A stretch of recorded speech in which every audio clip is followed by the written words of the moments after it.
खिरिया की बाग में शहीदों की याद में स्मृति दिवस का आयोजन। भारतीय स्वतंत्रता संग्राम में काकोरी के वीर शहीदों की साझी शहादत साझी विरासत की याद में शहीद स्मृति सभा का प्रथम दिवस शहीद राजेंद्रनाथ लाहिड़ी की शहादत दिवस के रूप में केंद्रित रहा।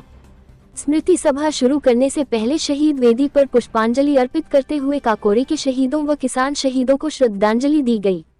आज 66 दिनों से चल रहे आंदोलन के समर्थन में क्रांतिकारी किसान यूनियन के राज्य प्रभारी शशिकांत, रमेश विद्रोही, संति किसान मजदूर मंच की ऋचा सिंह, बिठौली, रामबेटी, निर्मला उतरे। वक्ताओं ने बताया कि राजेंद्रनाथ लाहिड़ी काकोरी कांड का वह वीर थे जिसे अंग्रेजों ने तय समय से पहले दे दी फांसी। मैं मर नहीं रहा हूँ, बल्कि स्वतंत्र भारत में पुनर्जन्म लेने जा रहा हूँ, ये अंतिम शब्द थे फांसी के फंदे पर चढ़ने वाले स्वतंत्रता सेनानी राजेंद्रनाथ लाहिड़ी के। वक्ताओं ने कहा कि काकोरी के वीर शहीदों को इसलिए याद करना जरूरी है क्योंकि उनका सपना था कि देश की बागडोर मेहनतकश मजदूरों किसानों के हाथों में हो, ऐसी राज्य व्यवस्था हो जिसमें एक मानव के द्वारा दूसरे मानव का शोषण न हो और एक देश के द्वारा दूसरे देश का शोषण न हो। काकोरी के उन शहीदों का सपना आज भी अधूरा है। आज देश की लोकतांत्रिक मूल्यों, प्राकृतिक संसाधनों, सार्वजनिक क्षेत्र के संस्थानों को औने पौने दामों पर चंद कॉर्पोरेट घरानों के हवाले किया जा रहा है। खिरिया के बाग का आंदोलन अपने जमीन मकान बचाने की लड़ाई से शुरू होकर लोकतंत्र बचाने की लड़ाई बनेगी। स्मृति सभा को किसान नेता ऋचा सिंह, शशिकांत, डा. रविंद्रनाथ राय, रमेश विद्रोही, राजीव यादव, इंद्रासन सिंह, बिठौली, रामबेटी, ललिता राजभर, दीपू, ओम प्रकाश भारती आदि ने संबोधित किया। कार्यक्रम की अध्यक्षता विनय उपाध्याय और संचालन रामनयन यादव ने किया। मैं राजनीत यादव, जय किसान आंदोलन प्रदेश उपाध्यक्ष। आज क्या कार्यक्रम किया गया है यहाँ? आज देखिए मनरी एयरपोर्ट को लेकर यहाँ बहुत 66वां दिन आज है आंदोलन का। इसी बीच में आज क्रांति दिवस के रूप में हम लोग 3 दिन का क्रांति दिवस का रूप भी यहाँ मनाया जा रहा है, क्योंकि जो काकोरी कांड हुआ था इसमें बहुत सारे शहीद हुए थे। इसमें 4 लोगों की फांसी की सज़ा हुई थी, फांसी पे चढ़ाया गया था, लाहिड़ी साहब थे और लोग थे।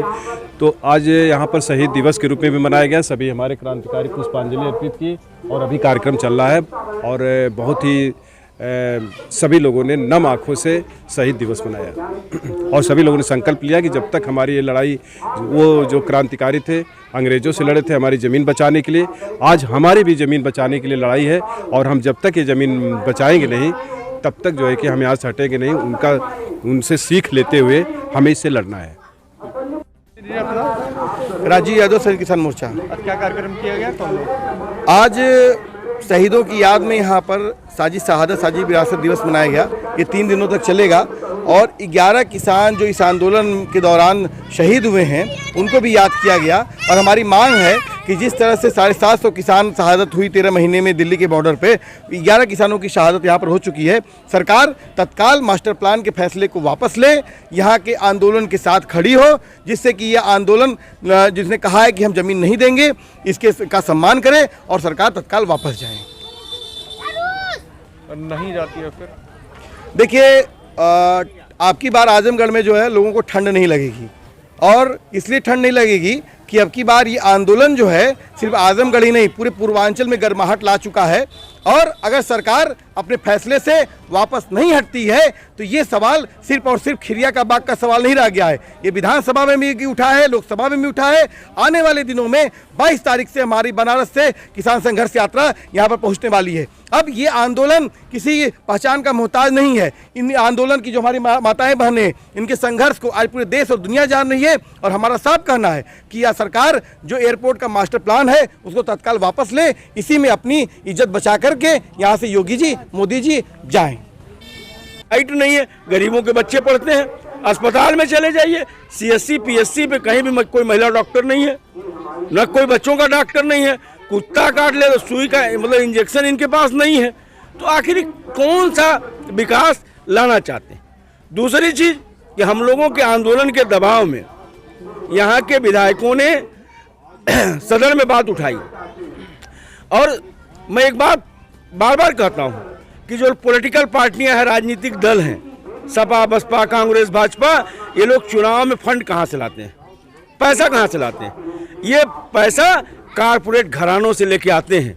उसका उदाहरण हमने निवेदन किया था संगीता आज़ाद से, जो लालगंज की MP हैं, हमारी सांसद हैं। हमने उनसे कहा था कि पार्लियामेंट में इस सवाल को उठाइए।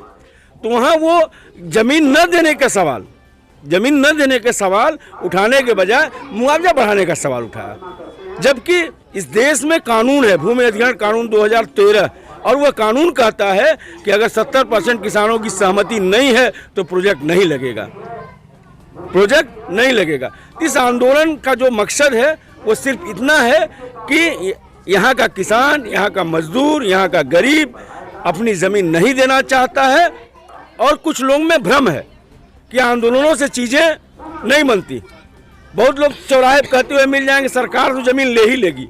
मैं आपको एक उदाहरण दूंगा, 2004 में मुलायम सिंह की सरकार थी और हाईटेक कंपनी, यूनिटेक कंपनी को हाईटेक सिटी बनाने का ठेका दिया था।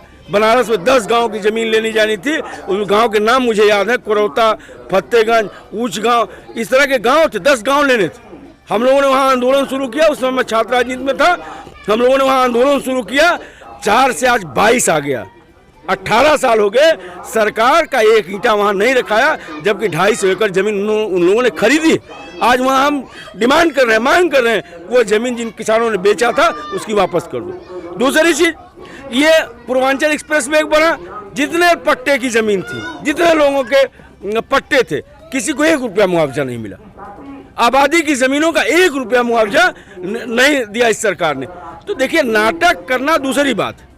अगर योगी जी, मोदी जी, अमित शाह जी देश का विकास करना चाहते हैं तो 67 में 2.5 कुंटल गेहूं बेचने पे किसान को 1 तोला सोना मिलता था। 2.5 कुंटल गेहूं बेचने पे जो है सोना मिलता था, और 1 कुंटल गेहूं बेचने पे 12 बोरी सीमेंट मिलती थी, 1 कुंटल गेहूं बेचने पे। तो आपने तो हमारी जो चीज़ें हैं